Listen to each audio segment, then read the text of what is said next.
স্থিতপ্ৰজ্ঞ ব্যক্তিসকলক সদায় মানুহে হৃদয়হীন বুলি ক'ব খোজে, কাৰণ তেওঁলোক সুখ আৰু দুখ উভয়তেই নিৰ্বিকাৰ হৈ থাকে।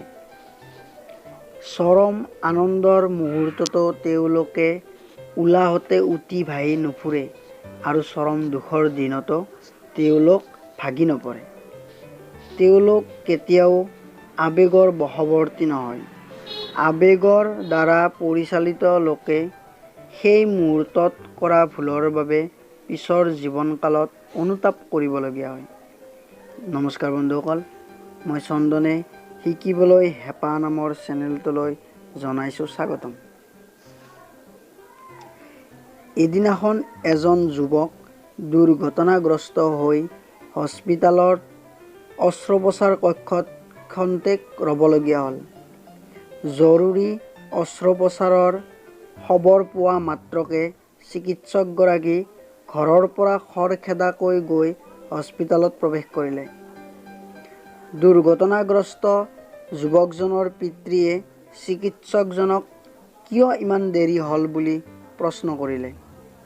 প্ৰশ্ন শুনি ডক্তৰজনে ক'লে, ধৈৰ্য ধৰক, সকলো ঠিক হৈ যাব। মই হস্পিতালত নাছিলোঁ, সেইকাৰণে অলপ দেৰি হ'ল। ডক্তৰৰ কথা শুনি মানুহজন বেছি উত্তেজিত হৈ ক'বলৈ ধৰিলে, ধৈৰ্য ধৰিব লাগে। এই মুহূৰ্তত আপোনাৰ পুত্ৰৰ এনেকুৱা হ'লে, মোৰ ঠাইত আপুনি হোৱা হ'লে আপুনি ধৈৰ্য ধৰিব পাৰিলেহেঁতেননে? আপোনাৰ নিজৰ পুত্ৰই এনেদৰে মৃত্যুৰ সৈতে যুঁজি থাকিলে আপোনাৰ কেনে লাগিব এবাৰ কল্পনা কৰকচোন। চিকিৎসকজনে মানুহজনক ঈশ্বৰৰ ওপৰত ভৰসা ৰাখিবলৈ কৈয়ে অস্ত্ৰোপচাৰ কক্ষত সোমাল। ২-৩ ঘণ্টামান পিছত তেওঁ সন্তুষ্ট মনেৰে ওলাই আহি পোনে পোনে যুৱকজনৰ পিতৃক ক'লে, ঈশ্বৰে আপোনাৰ সন্তানৰ জীৱন ৰক্ষা কৰিলে আৰু আপোনাৰ হৈ ময়ে ঈশ্বৰক বহুত বহুত ধন্যবাদ জনাইছোঁ। আপোনাৰ আৰু কিবা প্ৰশ্ন থাকিলে নাৰ্ছক সুধিব পাৰে। কথাখিনি কৈয়ে চিকিৎসকজন পুনৰ হস্পিতালৰ পৰা খৰখেদাকৈ ওলাই গুচি গ'ল।